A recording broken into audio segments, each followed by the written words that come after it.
यह लीजिए, कपूर ने दे दी। यह तो मुश्किल से 3-4 घंटे का काम है। और पम्मी स्पीच को उलट पुलट कर देखने लगी। माफ़ कीजिएगा अगर मैं कुछ व्यक्तिगत सवाल पूछूं। क्या आप टाइपिस्ट हैं? कपूर ने बहुत शिष्टता से पूछा। जी नहीं। पम्मी ने उन्हीं कागज़ों पर नज़र गड़ाते हुए कहा, मैं कभी टाइपिंग और शॉर्ट हैंड सीखी थी और तब मैं सीनियर कैम्ब्रिज पास करके यूनिवर्सिटी गई थी।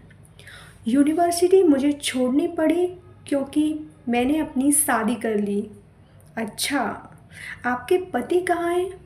रावलपिंडी में, आर्मी में। लेकिन फिर आप डिक्रूज क्यों लिखती हैं और फिर मिस? क्योंकि हम लोग अलग हो गए हैं। और स्पीच के कागज़ को फिर तह करती हुई बोली, मिस्टर कपूर आप अविवाहित हैं? जी हाँ। और विवाह करने का इरादा तो नहीं रखते? नहीं। बहुत अच्छे, तब तो हम लोगों में निभ जाएगी। मैं शादी से बहुत नफ़रत करती हूँ। शादी अपने को दिया जाने वाला सबसे बड़ा धोखा है। देखिए ये मेरे भाई हैं ना, कैसे पीले और बीमार से हैं। ये पहले बड़े तंदुरुस्त और टेनिस में प्रांत के अच्छे खिलाड़ियों में से थे। एक बिशाप की दुबली पतली भावुक लड़की से इन्होंने शादी कर ली और उसे बेहद प्यार करते थे। सुबह शाम दोपहर रात कभी उसे अलग नहीं होने देते थे। हनीमून के लिए उसे लेकर सीलोन गए थे। वह लड़की बहुत कला प्रिय थी, बहुत अच्छा नाचती थी, बहुत अच्छा गाती थी और खुद लिखती भी थी। यह गुलाब का बाग उसी ने बनवाया था और इन्हीं के बीच में दोनों बैठकर घंटों गुजार देते थे। कुछ दिन बाद दोनों में झगड़ा हुआ। क्लब में बॉल डांस था और उस दिन वह लड़की बहुत अच्छी लग रही थी, बहुत अच्छी। डांस के वक्त इनका ध्यान डांस की तरफ कम था, अपनी पत्नी की तरफ ज़्यादा। इन्होंने आवेश में उसकी उंगलियां जोर से दबा दी। वह चीख पड़ी और सभी इन लोगों की ओर देखकर हंस पड़े। वह घर आई और बहुत बिगड़ी। बोली, आप नाच रहे थे या टेनिस का मैच खेल रहे थे?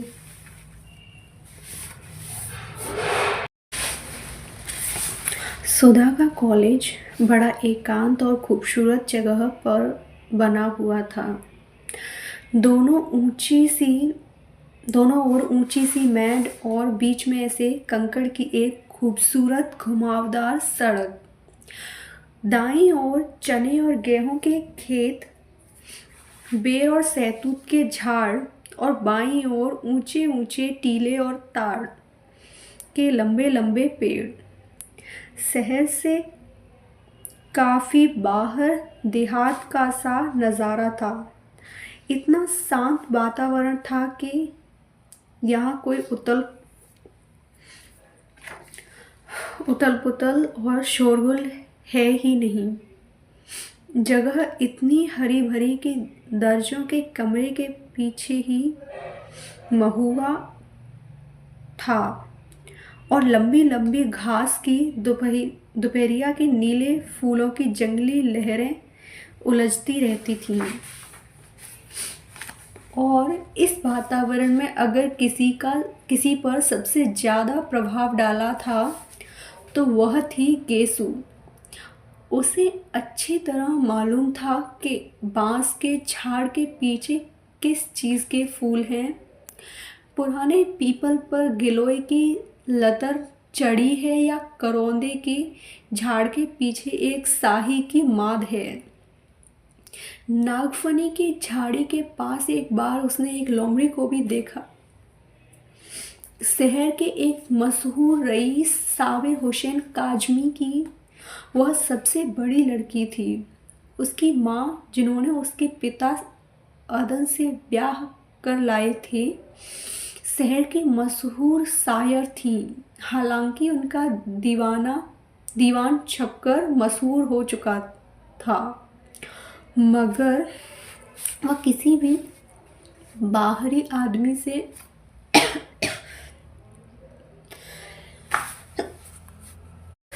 सुधा का कॉलेज बड़ा एकांत और खूबसूरत जगह पर बना हुआ था। दोनों ओर ऊंची सी मैंड और बीच में से कंकड़ की एक खूबसूरत घुमावदार सड़क। दाईं ओर चने और गेहूं के खेत, बेर और सहतूत के झाड़, और बाईं ओर ऊंचे ऊंचे टीले और ताड़ के लंबे लंबे पेड़।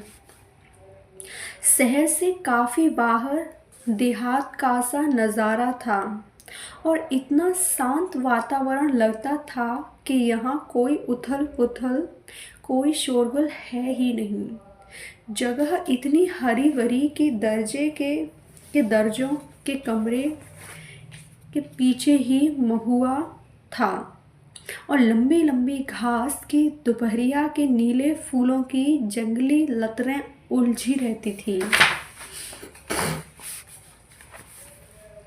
और इस वातावरण ने अगर किसी पर सबसे ज़्यादा प्रभाव डाला था तो वह थी गेसु। उसे अच्छी तरह मालूम था कि बांस के झाड़ के पीछे किस तरह के फूल हैं।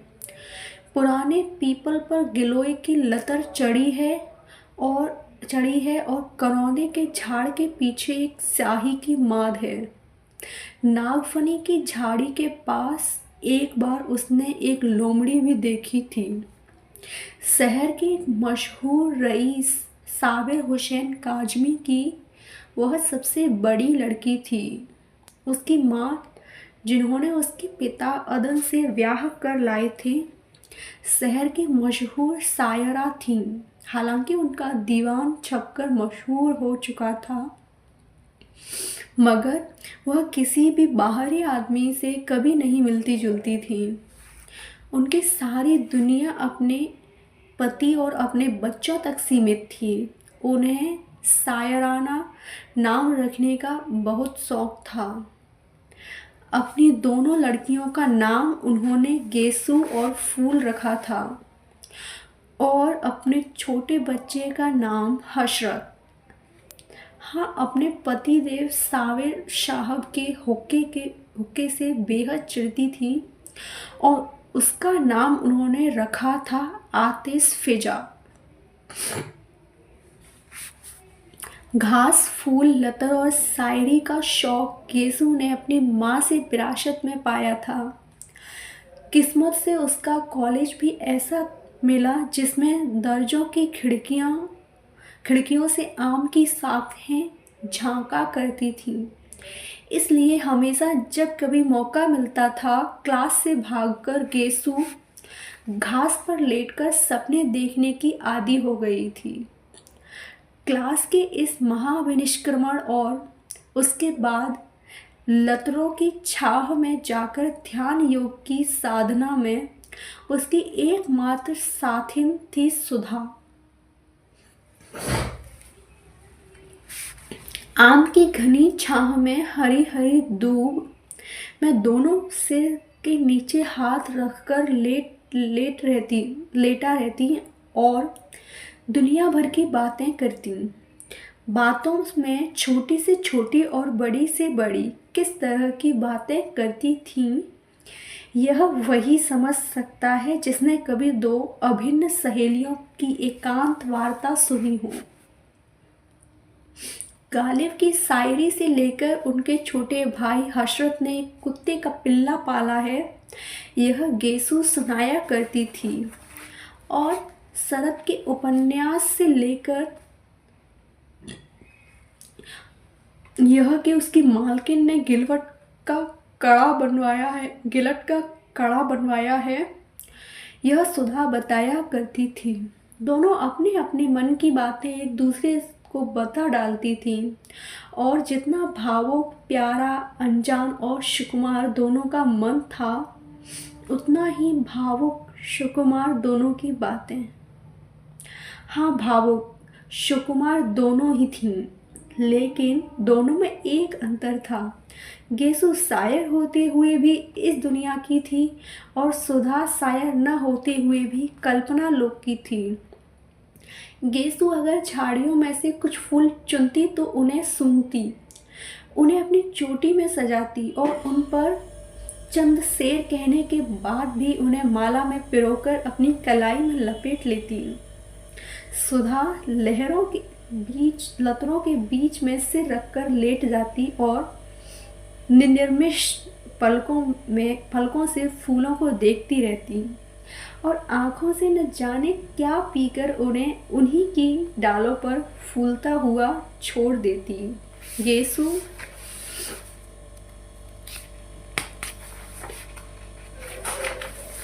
केशु हर चीज़ का उचित इस्तेमाल जानती थी। किसी भी चीज़ को पसंद करने या प्यार करने के बाद अब उसका क्या उपयोग है, क्रियात्मक यथार्थ जीवन में उसका क्या स्थान है, यह गेसु खूब समझती थी। लेकिन सुधा किसी भी फूल के जादू में बंध जाना चाहती थी, उसी की कल्पना में डूब जाना जानती थी। लेकिन उसके बाद सुधा को कुछ मालूम नहीं हुआ था।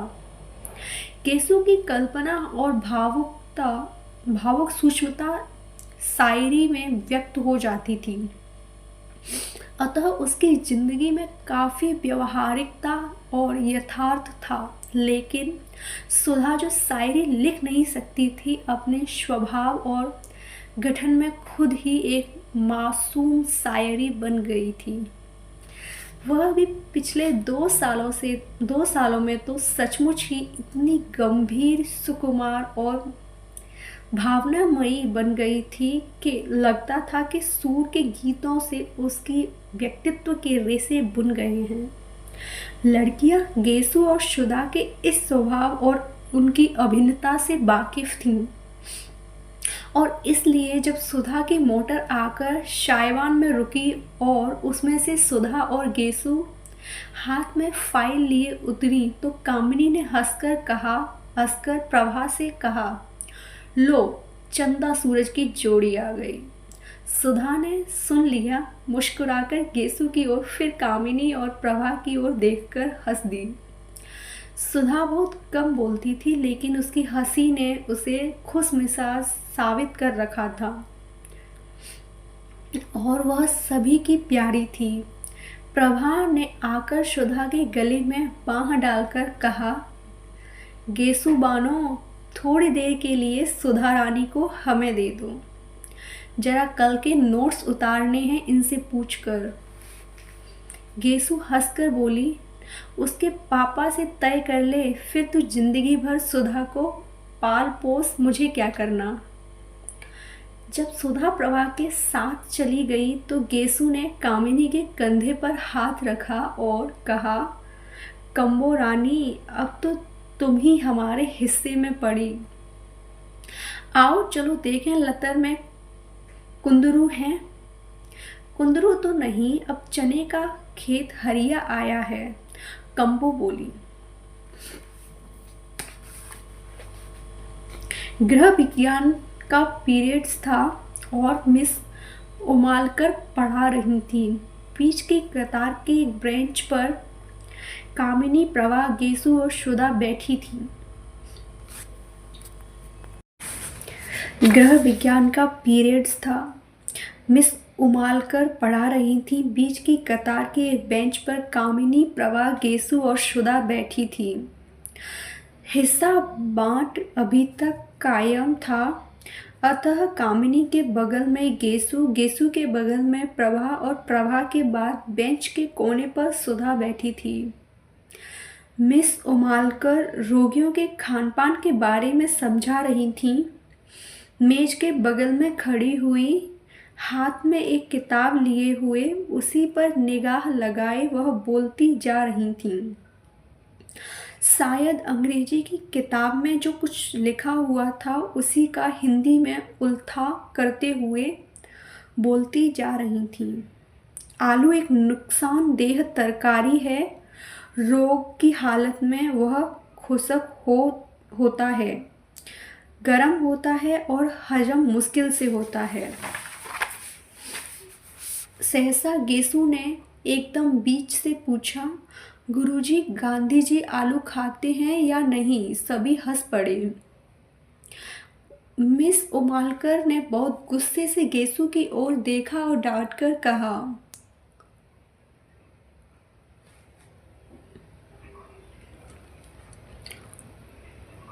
Y talk about Gandhi? I want no political discussion in class. Gandhi से क्या मतलब? मैं दर्जे में राजनीतिक बहस नहीं चाहती। इस पर तो सभी लड़कियों की दबी हुई हंसी फूट पड़ी। मिस उमालकर झल्ला गई और मेज पर किताब पटकते हुए बोली, साइलेंस। सभी चुप हो गए। उन्होंने फिर पढ़ाना शुरू किया। जिगर के रोगियों के लिए हरी तरकारियां बहुत फायदेमंद होती हैं। लौकी, पालक और हर किस्म के हरे साग तंदुरुस्ती के लिए बहुत फायदेमंद होते हैं। सहसा प्रवाह ने कोहनी मारकर गेसु से कहा, ले, फिर क्या है? निकाल चने का हरा साग खा खाकर मोटे हों। मिस उमालकर के घंटे में गेसु ने अपने कुर्ते की जेब से बहुत सा साग निकालकर कामिनी और प्रभा को दिया। मिस उमालकर और शक्कर के हानि लाभ बता रही थी। लंबे रोग के बाद रोगी को शक्कर कम देनी चाहिए। दूध या साबुदाने में ताड़ की मिश्री मिला सकते हैं। दूध को ग्लूकोज के साथ बहुत स्वादिष्ट लगता है। इतने में तब तक सुधा के पास साग पहुंचता कि फौरन मिस उमालकर ने देख लिया। वह समझ गई यह शरारत गेसु की होगी। मिस गेसु, बीमारी की हालत में दूध काहे के साथ स्वादिष्ट लगता है? इतने में सुधा के मुंह से निकला, साग काहे के साथ खाएं? और गेसु ने कहा, नमक के साथ। नमक के साथ? मिस उमालकर ने कहा, बीमारी में दूध नमक के साथ अच्छा लगता है। खड़ी हो, कहाँ था ध्यान तुम्हारा? गेसु सन्न। मिस उमालकर का चेहरा मारे गुस्से के लाल हो गया। क्या बात कर रही थी तुम और सुधा? गेसु सन्न। अच्छा, तुम लोग क्लास के बाहर जाओ और आज हम तुम्हारे गार्जियंस को खत भेजेंगे। चलो बाहर जाओ। सुधा ने कुछ मुस्कुराते हुए प्रभा की ओर देखा और प्रभा हंस दी।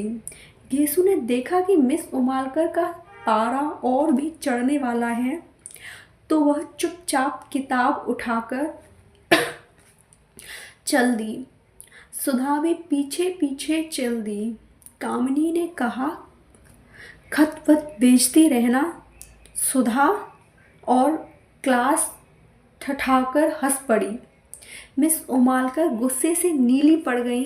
क्लास अब खत्म होगी और रजिस्टर उठाकर चल दी।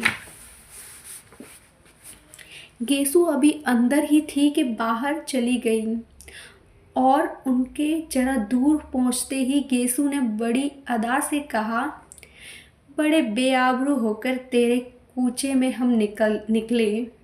और सारी क्लास फिर हंसी से गूंज उठी। लड़कियां चिड़ियों की तरह फुर्र हो गईं और थोड़ी ही देर में सुधा और गेसु बैडमिंटन फील्ड के पास वाले छतनार पाकड़ के नीचे लेटी हुई थी। बड़ी खुशनुमा दोपहर थी। खुशबू से लटे हल्के हल्के झोंके गेसु की ओढ़नी और गरारे की सिलवटें से आँख मिचोली खेल रही थी। आसमान में कुछ हल्के रुपहले बादल उड़ रहे थे और जमीन पर बादलों की सावली छायाएं दौड़ रही थीं। घास के लंबे चौड़े मैदान पर बादलों की छायाओं का खेल बड़ा मासूम लग रहा था। जितनी दूर तक छाह रहती थी, उतनी दूर तक घास का रंग गहरा काही हो जाता था और जहाँ जहाँ बादलों ने से छनकर धूप बरसने लगती थी, वहाँ वहाँ घास सुनहरे धानी रंग की हो जाती थी। दूर कहीं पर पानी बरसा था और बादल हल्के होकर खरगोश के मासूम स्वच्छंद बच्चों की तरह दौड़ रहे थे। सुधा आंखों पर फाइल की छां किए हुए बादलों की ओर एकटक देख रही थी। गेसु ने उसकी ओर करवट बदली और उसकी बेड़ी में लगे हुए रेशमी फीते को उंगली में उमेरते हुए एक लंबी सी सांस भरकर कहा, बादशाहों की मुअत्तर ख्वाबगाहों में कहाँ, बादशाहों की मुअत्तर ख्वाबगाहों में कहाँ, वह मज़ा जो भीगी भीगी घास पर सोने में है, मुतइन बेफिक्र लोगों की हंसी में भी कहाँ, लुफ्त जो एक दूसरे को देखकर रोने में है। सुधा ने अब बादलों से अपनी निगाह नहीं हटाई, बस एक करुण सपनीली मुस्कुराहट बिखेर कर रह गई। क्या देख रही है सुधा? गेसु ने पूछा। बादलों को देख रही हूँ, सुधा ने बेहोश आवाज में जवाब दिया। गेसु उठी और सुधा की छाती पर सिर रखकर बोली, कैफ बरदोस, बादलों को न देख, बेखबर तू न कुचल जाए कहीं। और सुधा के गाल में जोर की चुटकी काट ली। हाय रे, सुधा ने चीख कर कहा और उठ बैठी। वाह वाह, कितना अच्छा शेर है। किसका है? पता नहीं किसका है, गेसु बोली, लेकिन बहुत सच है सुधी। आसमां के बादलों के दामन में अपने ख्वाब टांक लेना और उनके सहारे जिंदगी बसर करने का ख्याल है तो बड़ा नाजुक, मगर रानी बड़ा खतरनाक भी है। आदमी बड़ी ठोकरें खाता है, इससे तो अच्छा है कि आदमी जो नाजुक ख्याली से सभी का ही न पड़े। खाते पीते हंसते बोलते आदमी की जिंदगी कट जाए। सुधा ने अपना आंचल ठीक किया और लटों में से घास के तिनके निकालते हुए कहा, केसु, अगर हम लोगों को भी शादी ब्याह के झंझट में न फंसना पड़े और इसी तरह दिन कट जाए तो कितना मज़ा आए। हंसते बोलते पढ़ते लिखते घास में लेटकर बादलों से प्यार करते हुए कितना अच्छा लगता है। लेकिन हम लड़कियों की ज़िंदगी भी क्या, मैं तो सोचती हूँ गेसु, कभी ब्याह ही ना करूँ। हमारे पापा का ध्यान कौन रखेगा? गेसु थोड़ी देर तक सुधा की आंखों में आंखें डालकर शरारत भरी निगाहों से देखती रही और मुस्कुराकर बोली, अरे अब ऐसी भोली भी नहीं हो रानी तुम। ये शबाब, ये उठान और ब्याह नहीं करेंगी, जोगन बनेंगी। अच्छा, चल हट बेशरम कहीं की। खुद ब्याह करने की ठान चुकी है तो दुनिया भर को क्यों तोहमत लगाती है? मैं तो ठान चुकी हूँ, मेरा क्या। फिक्र तो तुम लोगों की है जो ब्याह नहीं होता तो लेटकर बादल देखती हैं। गेसु ने मचलते हुए कहा। अच्छा अच्छा, गेसु की ओढ़नी खींचकर सिर के नीचे रखकर सुधा ने कहा, क्या हाल है तेरे अख्तर मियाँ का? मंगनी कब होगी तेरी? मंगनी क्या, किसी भी दिन हो जाए, बस फूफी जान के यहाँ आने भर की कसर है। वैसे अम्मी तो फूल की बात उनसे चला रही थीं, पर उन्होंने मेरे लिए इरादा जाहिर किया। बड़े अच्छे हैं, आते हैं तो घर भर में रोशनी छा जाती है। गेसु ने भोलेपन से गोद में सुधा का हाथ रखकर उसकी उंगलियां चिटकाते हुए कहा, वे तो तेरे चच्चा जाद भाई हैं ना, तुझसे तो पहले उनसे बोलचाल रही होगी? सुधा ने पूछा। हाँ हाँ, खूब अच्छी तरह से। मौलवी साहब हम लोगों को साथ साथ पढ़ाते थे और जब हम दोनों सबक भूल जाते थे तो एक दूसरे का कान पकड़कर साथ साथ उठते बैठते थे। केसु कुछ झेपते हुए बोली। सुधा हंस पड़ी। वाह रे, प्रेम की इतनी विचित्र शुरुआत मैंने कहीं नहीं सुनी थी। तब तो तुम लोग एक दूसरे का कान पकड़ने के लिए अपने आप सबक भूल जाते होगे। नहीं जी, एक बार फिर पढ़कर कौन सबक भूलता है, और एक बार सबक याद होने के बाद। जानती हो इश्क में क्या होता है? मकतबे इश्क में एक ढंग निराला देखा, उसको छुट्टी न मिली जिसको सबक याद हुआ। खैर, यह सब बात जाने दे सुधा, जब तू कब ब्याह करेगी? जल्द ही करूँगी, सुधा बोली। किससे? तुझसे। और दोनों खिलखिलाकर हंस पड़ी। बादल हट गए थे और पाकड़ की छाह को चीरते हुए एक सुनहरी रोशनी का तार झिलमिला उठा। हंसते वक्त गेसु के कान में टॉप चमक उठे और सुधा का ध्यान उधर खिंच गया। ये कब बनवाया तूने? बनवाया नहीं तो उन्होंने दिए होंगे, क्यों? गेसु ने शर्माकर सिर हिला दिया। सुधा ने उठकर हाथ से छूते हुए कहा, कितने सुंदर कमल हैं। वाह! क्यों गेसु, तूने सचमुच के कमल देखे हैं ना? देखे हैं ना? मैंने देखे हैं। कहाँ? असल में 5-6 साल पहले तक तो मैं गांव में रहती थी ना।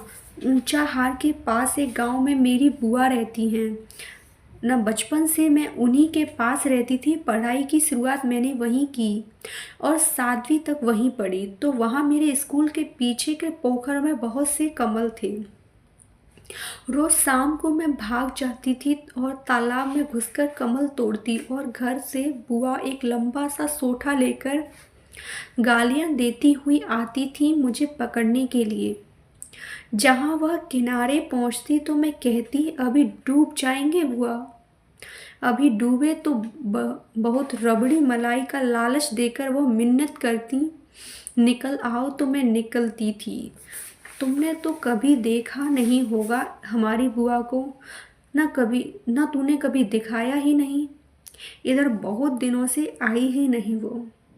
आएंगी तो दिखाऊंगी तुझे। और उनकी एक लड़की है, बड़ी प्यारी, बहुत मज़े की है। उसे देखकर तो तुम उससे बहुत प्यार करोगी। वो तो अब यहीं आने वाली है, अब यहीं पढ़ेगी। किस दर्जे में पढ़ती है? प्राइवेट विदुषी में बैठेगी इस साल। खूब गोल मटोल और हंसमुख है, सुधा बोली। इतने में घंटा बोला और गेसु ने सुधा के पैर के नीचे दबी हुई अपनी ओढ़नी खींची। अरे, अब आखिरी घंटे में जाकर क्या पढ़ेगी? हाजिरी कट ही गई, अब बैठो। यहीं बातचीत करें, आराम करें, सुधा ने अलसाए स्वर में कहा और बड़ी होकर एक मदमाती हुई अंगड़ाई ली। गेसु ने हाथ पकड़कर उसे बिठा लिया और बड़ी गंभीरता से कहा, देखो, ऐसी अरशोही अंगड़ाई न लिया करूं, इससे लोग समझते हैं कि अब बचपन करवट बदल रहा है। धत! बेहद झेंपकर और फाइल में मुंह छिपाकर सुधा बोली।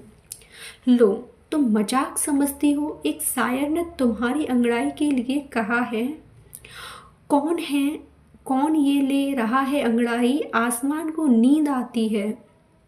वाह, सुधा बोली। अच्छा गेसु, आज बहुत से शेर सुनाओ। सुनो। इस हृदय ये तीरगी है और ख्वाबे कायनात। डूबते जाते हैं तारे, भीगी जाती है रात। पहली लाइन के क्या मतलब है? सुधा ने पूछा।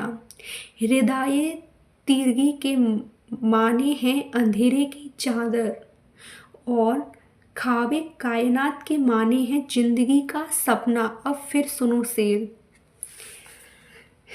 इस हृदय तिरगी और ख्वाबे कायनात, इस हृदय हृदय तिरगी है और ख्वाबे कायनात, डूबते जाते हैं तारे, भीगती जाती है रात।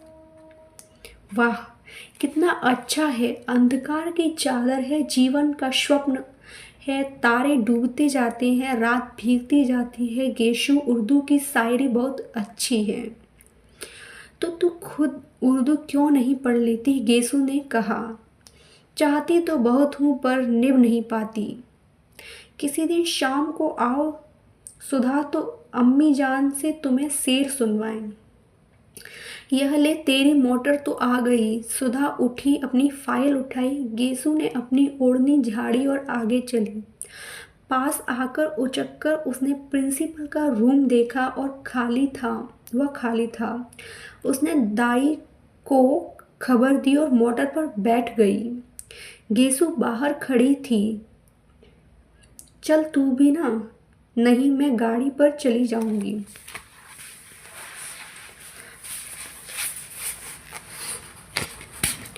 अरे चलो, गाड़ी 4:30 बजे आएगी, अभी घंटा भर है।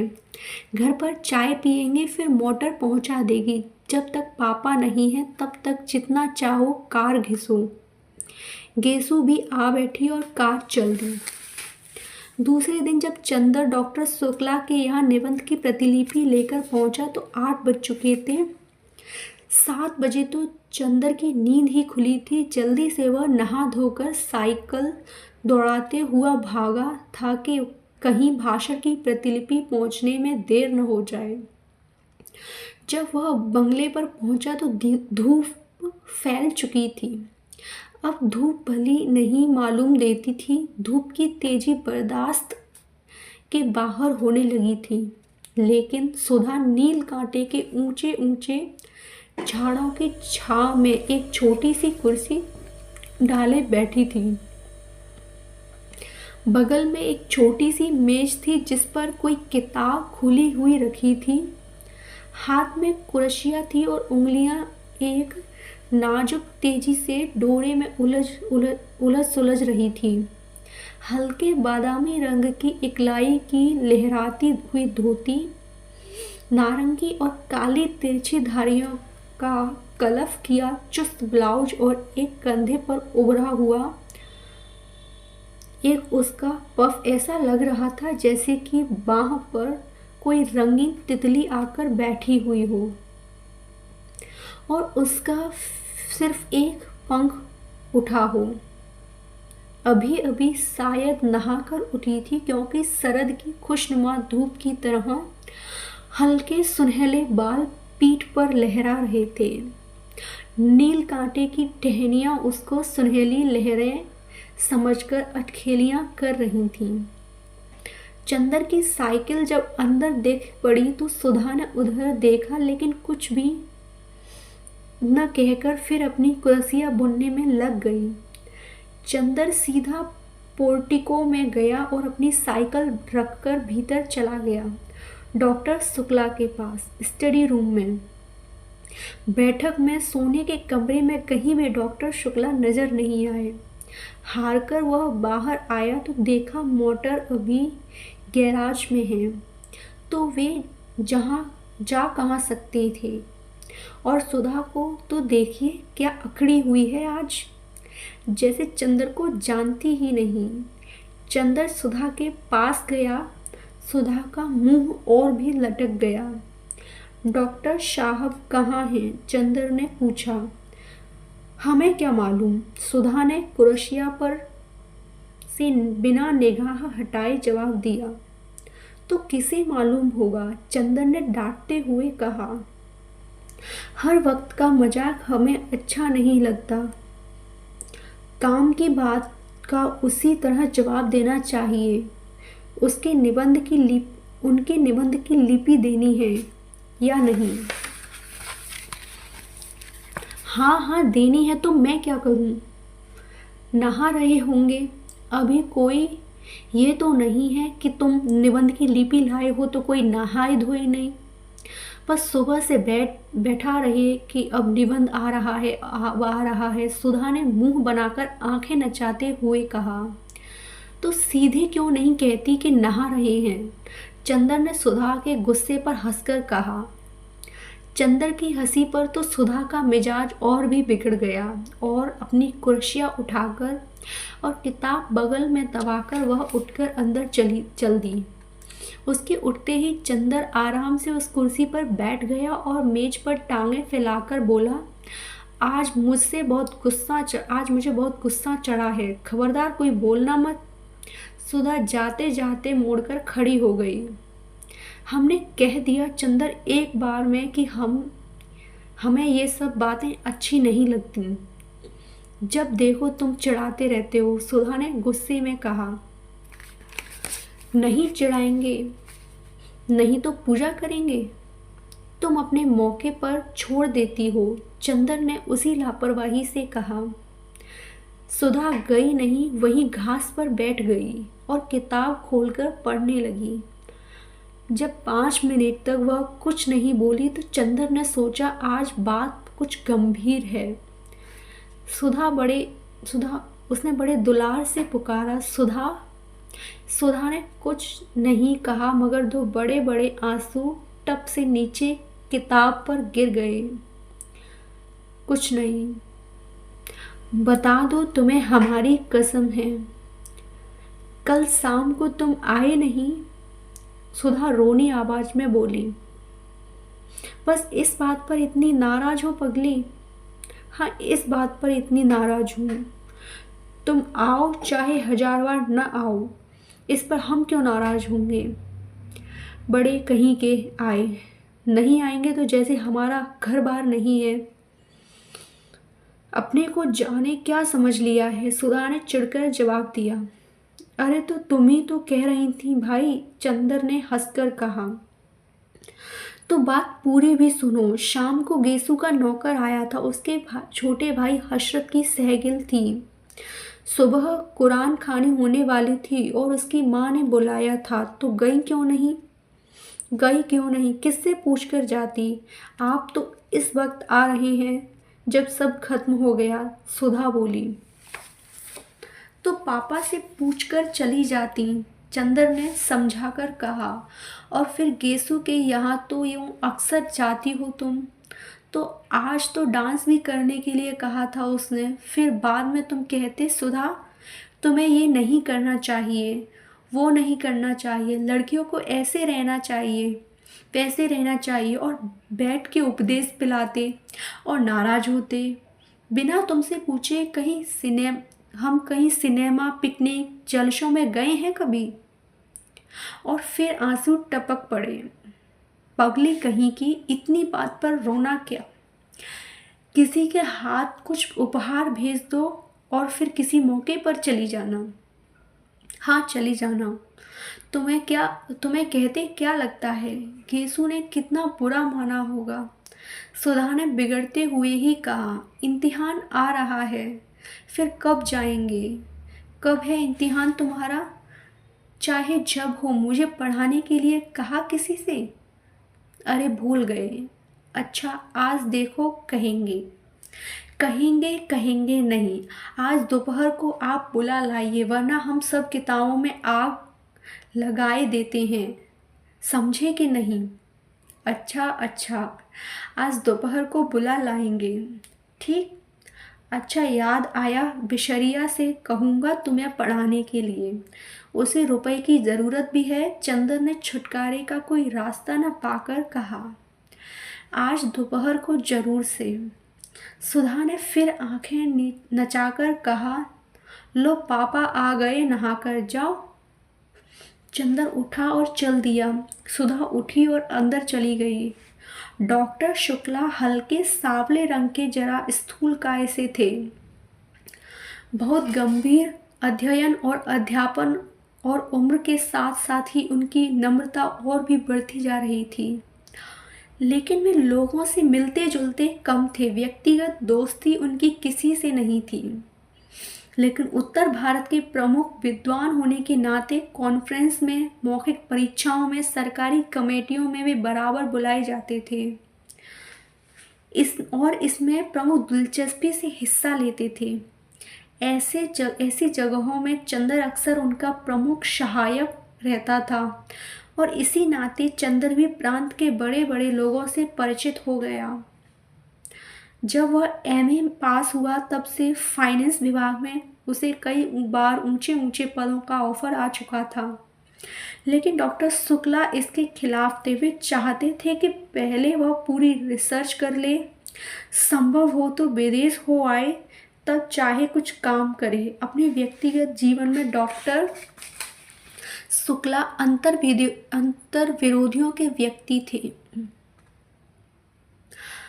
पार्टियों में मुसलमान और ईसाइयों के साथ खाने में कोई एतराज़ नहीं था, लेकिन कच्चा खाना वे चौके में आसन पर बैठकर रेशमी धोती पहनकर खाते थे। सरकार को उन्होंने सलाह दी कि साधु और सन्यासियों को जबरदस्ती काम में लगाया जाए और मंदिरों की जायदादें जब्त कर ली जाएं, लेकिन सुबह घंटे भर तक पूजा जरूर करते थे। पूजा पाठ, खाना पान, जात पात के पक्के हामी, लेकिन व्यक्तिगत जीवन में कभी यह नहीं जाना कि उनका कौन शिष्य ब्राह्मण है, कौन बनिया, कौन खत्री और कौन कास्ती। नहाकर वे आ रहे थे और दुर्गा सप्तशी का कोई श्लोक गुनगुना रहे थे। कपूर को देखकर तो रुक गए और बोले, हेलो, हो गया वह टाइप? जी हाँ। कहाँ कराया टाइप? मिस डिक्रूज के यहाँ। अच्छा, वह लड़की अच्छी है? अब तो बहुत बड़ी होगी, अभी शादी नहीं हुई। मैंने तो सोचा वह मिले या न मिले। नहीं, वह यही है, शादी हुई फिर तलाक हो गया। अरे, तो अकेले रहती है? नहीं, अपने भाई के साथ है, बर्टी के साथ। अच्छा, और बर्टी की पत्नी अच्छी तरह है? वह मर गई। राम राम, तब तो घर ही बदल गया होगा। पापा, पूजा के लिए सब बिछा दिया है, सहसा सुधा बोली। अच्छा बेटी। अच्छा चंदर, मैं पूजा कर आऊं जल्दी से? तुम चाय पी चुके? जी हाँ। अच्छा, तो मेरी मेज पर एक चार्ट है, जरा इसको ठीक तो कर दो, तब तक मैं अभी आया। चंदर स्टडी रूम में गया और मेज पर बैठ गया। कोट उतारकर उसने खूंटी पर टांग दिया और नक्शा देखने लगा। पास में एक छोटी सी चीनी की प्याली में चाइना इंक रखी थी और मेज पर पानी। उसने 2 बूंद डालकर चाइना इंक घिसना शुरू की। इतने में सुधा कमरे में दाखिल। ए सुनो, उसने चारों ओर देखकर बड़े सशंकित स्वर में कहा और फिर झुककर चंद्र के कान के पास मुंह लगाकर कहा, चावल की नॉन खटियाई खाओगे? ये क्या भला है? चंदर ने एक इंक घिसते घिसते पूछा। बड़ी अच्छी चीज़ होती है, पापा को बहुत अच्छी लगती है। जब हमने सुबह अपने हाथ से बनाई। आज हमने सुबह अपने हाथ से बनाई। हाँ, खाओगे? सुधा ने बड़े दुलार से पूछा। ले आओ, चंदर ने कहा। ले आए हम, लो। और सुधा ने अपने आंचल से लिपटी हुई 2 नॉन खटाई मिलाकर मेज पर रख दी। अरे, तस्तीर में क्यों नहीं लाई? सब धोती में घी लगा लिया। इतनी बड़ी हो गई, सऊर नहीं जरा सा, चंदर ने बिगड़कर कहा। छिपा कर लाए हैं, फिर ये सकरी होती है कि नहीं? चौके के बाहर कैसे लाते? तुम्हारे लिए तो लाए हैं और तुम ही बिगड़ रहे हो। अंधे को नौन दो, अंधा काहे मेरी आंखें फोड़ी? सुधा ने मुंह बनाकर कहा। खाना है कि नहीं? हाथ में तो स्याही लगी है, चंदर बोला। हम अपने हाथ से नहीं खिलाएंगे, हमारा हाथ झूठा हो जाएगा।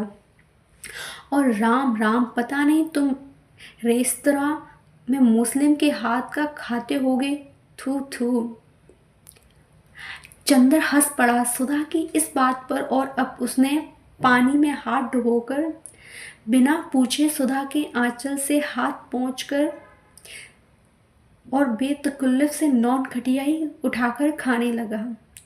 बस अब धोती का किनारा रंग दिया और यही पहनना है हमें दिन भर, सुधा ने बिगड़कर कहा। खुद नॉन खटाई छिपाकर लाई और घी लग गया तो कुछ नहीं, हमने शाही पोंछ दी तो मुंह बिगाड़ गया। चंदर ने मैपिंग पेन में इंक लगाते हुए कहा। हाँ, अभी पापा देखें तो बिगड़े कि धोती में घी शाही सब लगाए रहती हो। तुम्हें क्या?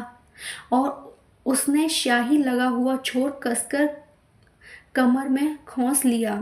छी, वही घी में तर्क छोर कमर में खोंस लिया, गंदी कहीं की। चंदर ने चार्ट की लाइनें ठीक करते हुए कहा। गंदी हैं तो तुमसे मतलब? और मुंह चिढ़ाते हुए सुधा कमरे से बाहर चली गई। यह लीजिए, कपूर ने दे दी। यह तो मुश्किल से 3-4 घंटे का काम है। और पम्मी स्पीच को उलट पुलट कर देखने लगी। माफ कीजिएगा अगर मैं कुछ व्यक्तिगत सवाल पूछूं। क्या आप टाइपिस्ट हैं? कपूर ने बहुत शिष्टता से पूछा। जी नहीं, पम्मी ने उन्हीं कागजों पर नजर गड़ाते हुए कहा। मैंने कभी टाइपिंग और शॉर्ट हैंड सीखी थी। तब मैं सीनियर कैम्ब्रिज पास करके यूनिवर्सिटी गई थी। यूनिवर्सिटी मुझे छोड़नी पड़ी क्योंकि मैंने अपनी शादी कर ली। अच्छा, आपके पति कहाँ हैं? रावलपिंडी में, आर्मी में। लेकिन फिर आप डिक्रूज क्यों लिखती हैं? और फिर मिस? क्योंकि हम लोग अलग हो गए। और स्पीच के कागज को फिर तह करती हुई बोली। मिस्टर कपूर, आप अविवाहित हैं? जी हाँ। और विवाह करने का इरादा तो नहीं रखते? नहीं। बहुत अच्छे, तब तो हम लोगों में निभ जाएगी। मैं शादी से बहुत नफरत करती हूँ।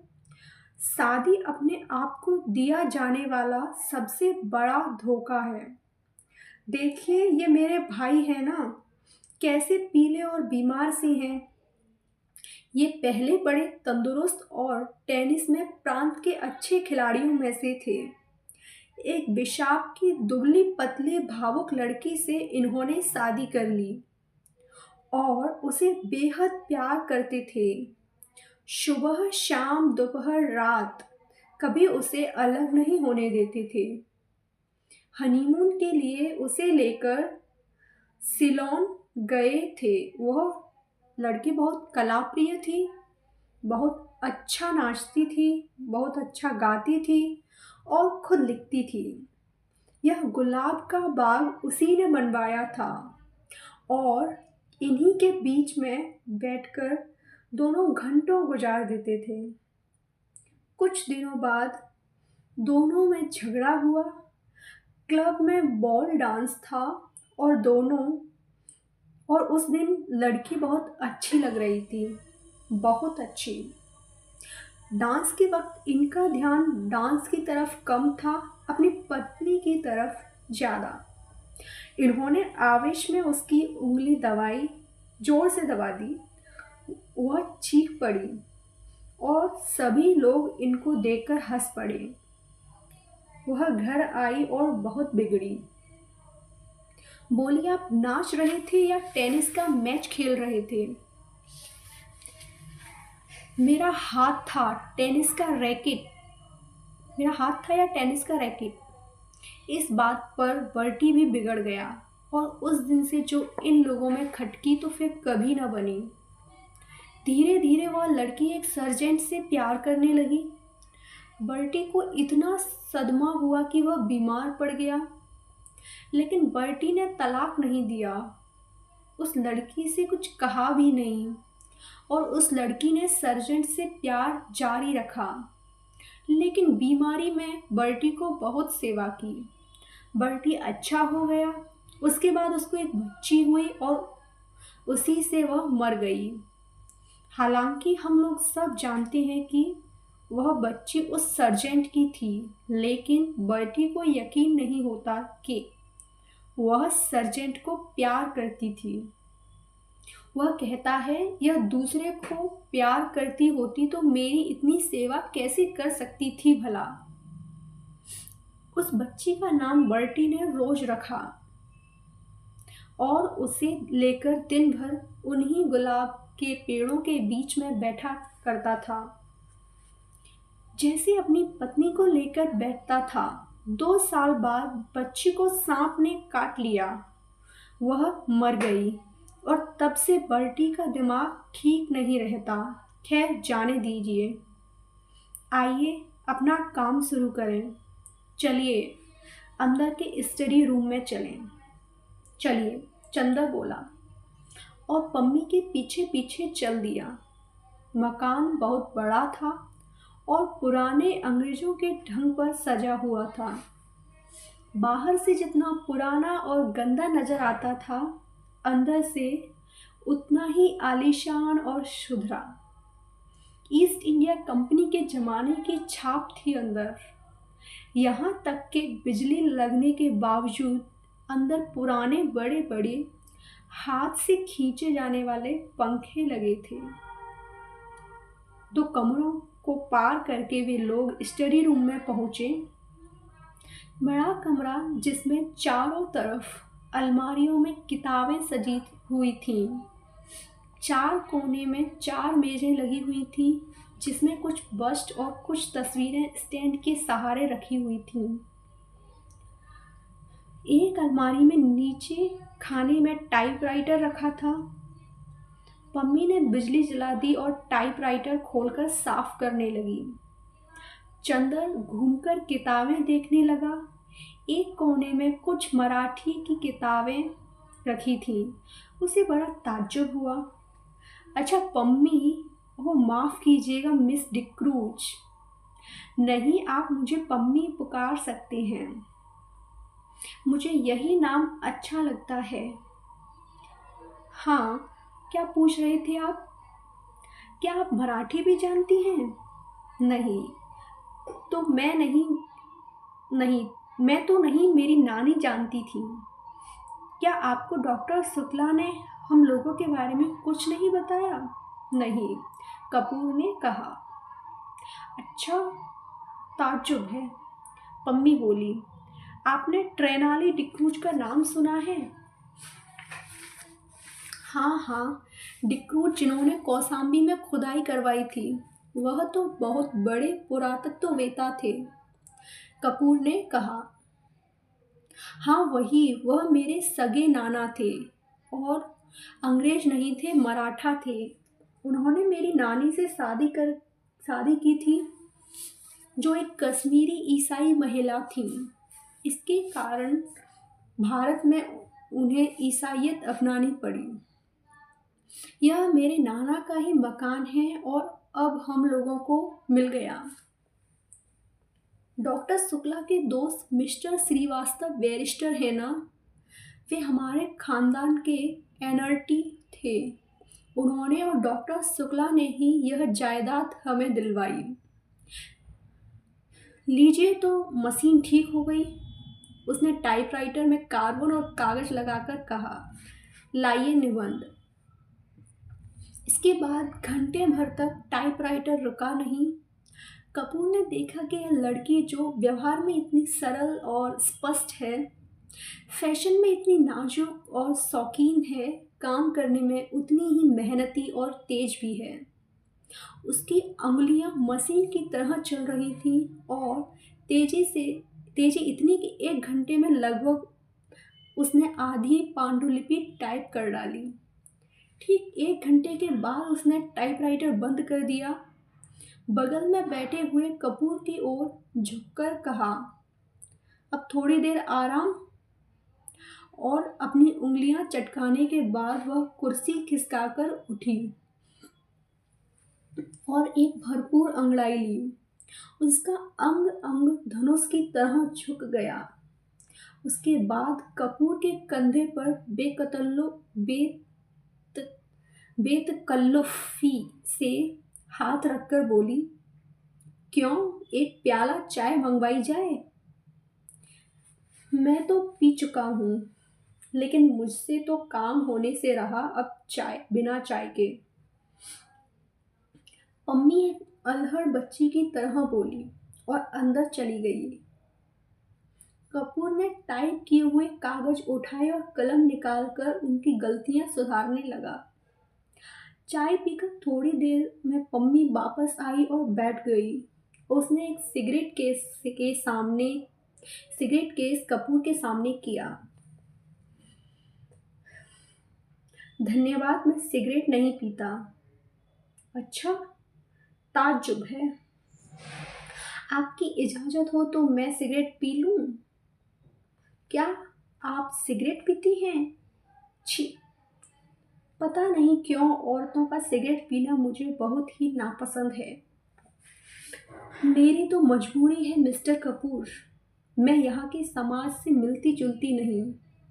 अपने विवाह और अपने तलाक के बाद मुझे एंग्लो इंडियन समाज से नफरत हो गई है।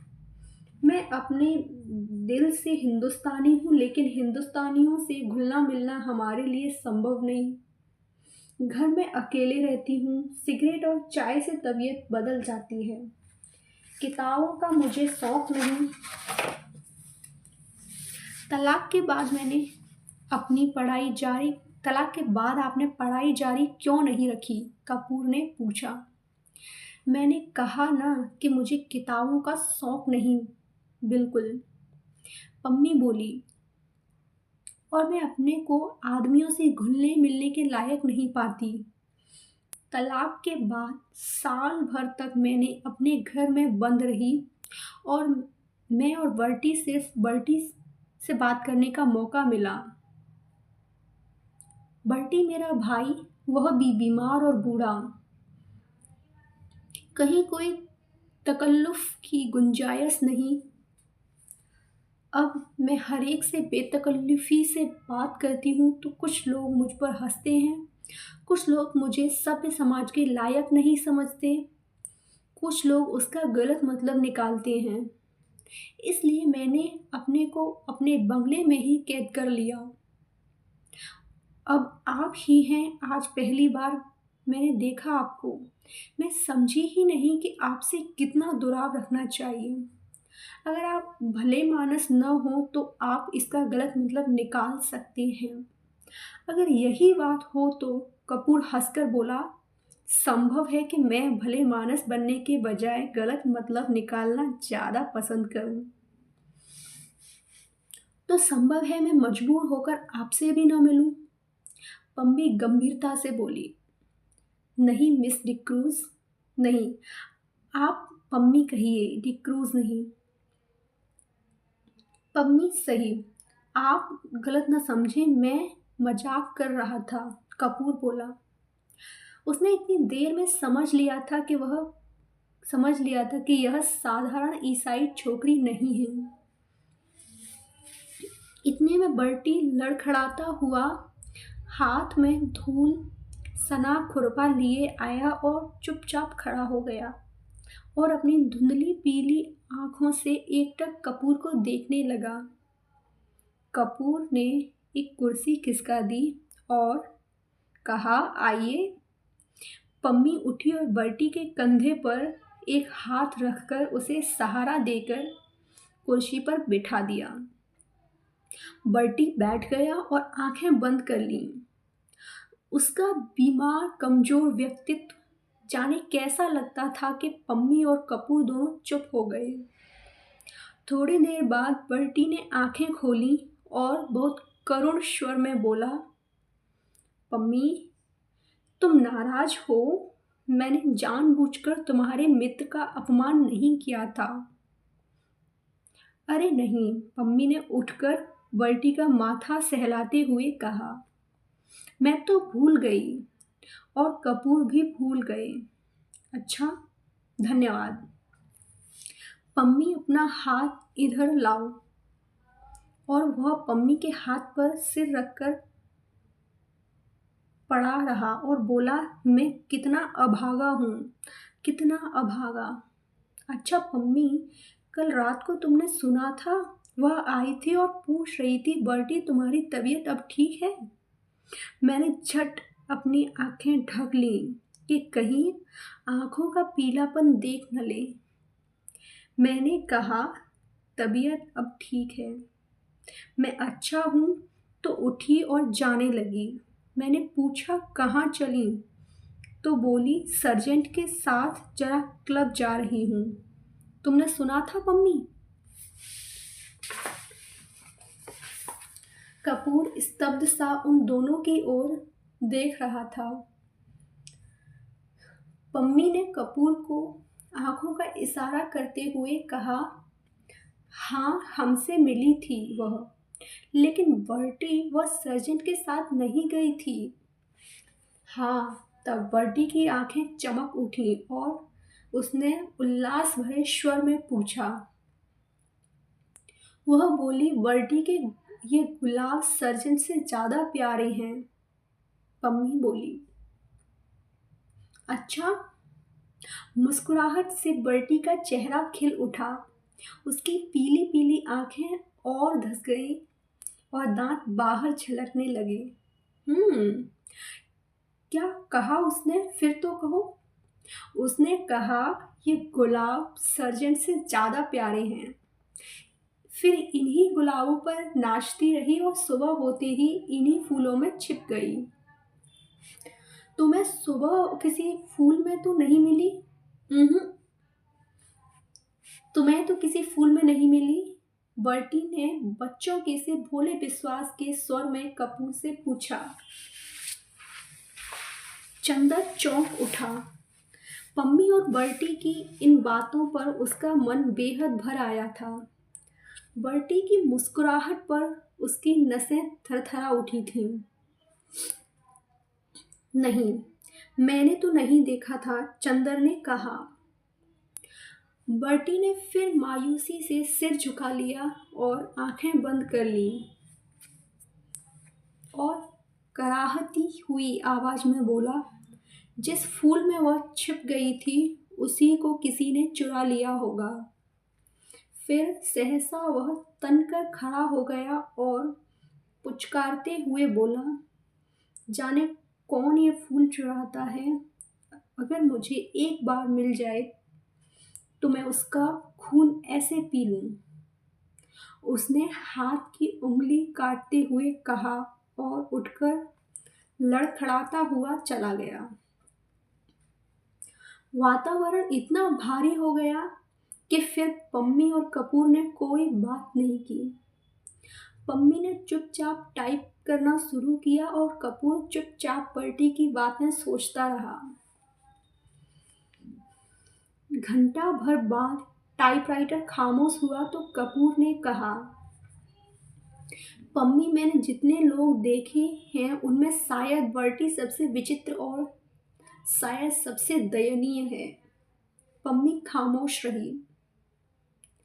फिर उसी लापरवाही से अंगड़ाई लेते हुए बोली, मुझे बर्टी की बातों पर जरा भी दया नहीं आती। मैं उसको दिलासा देती हूँ क्योंकि वह मेरा भाई है और बच्चों की तरह नासमझ और लाचार है। कपूर चौंक गया। वह पम्मी की ओर आश्चर्य से चुपचाप देखता रहा, कुछ बोला नहीं। क्यों, तुम्हें ताज्जुब क्यों होता है? पम्मी ने कुछ मुस्कुराकर कहा। लेकिन मैं सच कहती हूँ। वह बहुत गंभीर हो गई। मुझे जरा तरस नहीं आता इस पागलपन पर। क्षण भर चुप रही, फिर जैसे बहुत ही तेजी से बोली, तुम जानते हो उसके फूल कौन चुराता है? मैं उसके फूल तोड़कर फेंक देती हूँ। मुझे शादी से नफरत है। शादी के बाद होने वाली आपसी धोखेबाजी से नफरत है और उस धोखेबाजी के बाद इस झूठ मूठ की यादगार और बेईमानी के पागलपन से नफरत है। और ये गुलाब के फूल ये क्यों मूल्यवान है? इसलिए ना कि इसके साथ बर्टी की जिंदगी की इतनी बड़ी ट्रेजेडी जुड़ी हुई थी। अगर एक फूल कि खूबसूरत होने के लिए आदमी की ज़िंदगी में इतनी बड़ी ट्रेजेडी आना ज़रूरी है, तो लानत है उस फूल की खूबसूरती पर। मैं उससे नफ़रत करती हूँ, इसलिए मैं किताबों से नफ़रत करती हूँ। एक कहानी लिखने के लिए कितनी कहानियों की ट्रेजेडी बर्दाश्त करनी होती है। पम्मी चुप हो गई, उसका चेहरा शुष्क हो गया। थोड़ी देर बाद उसका तैश उतर गया और वह अपने आवेश पर खुद शर्मा गई। उठकर वह कपूर के पास गई और उसके कंधों पर हाथ रखकर बोली, बर्टी से मत कहना, अच्छा? कपूर ने सिर हिलाकर स्वीकृति दी और कागज समेटकर खड़ा हुआ। पम्मी ने उसके कंधों पर हाथ रखकर उससे अपनी ओर घुमाकर कहा, देखो, पिछले 4 साल से मैं अकेली थी और किसी दोस्त का इंतज़ार कर रही थी। फिर तुम आए और दोस्त बन गए, तो अब अक्सर आना है। अच्छा, कपूर ने गंभीरता से कहा। डॉक्टर शुक्ला ने से मेरा धन्यवाद कहना। कभी यहाँ जरूर आएं। आप कभी चलिए, वहाँ उनकी लड़की है, आप उससे मिलकर खुश होंगी। पम्मी उसके साथ फाटक तक पहुँचाने चली तो देखा बर्टी चमेली के झाड़ में टहनियाँ हटा हटाकर कुछ ढूंढ रहा था। पम्मी को देखकर उसने, तुम्हें याद है वह चमेली के झाड़ में तो नहीं छिपी थी? कपूर ने पता नहीं क्यों जल्दी पम्मी को अभिवादन किया और चल दिया। उसे बर्टी को देखकर डर लगता था।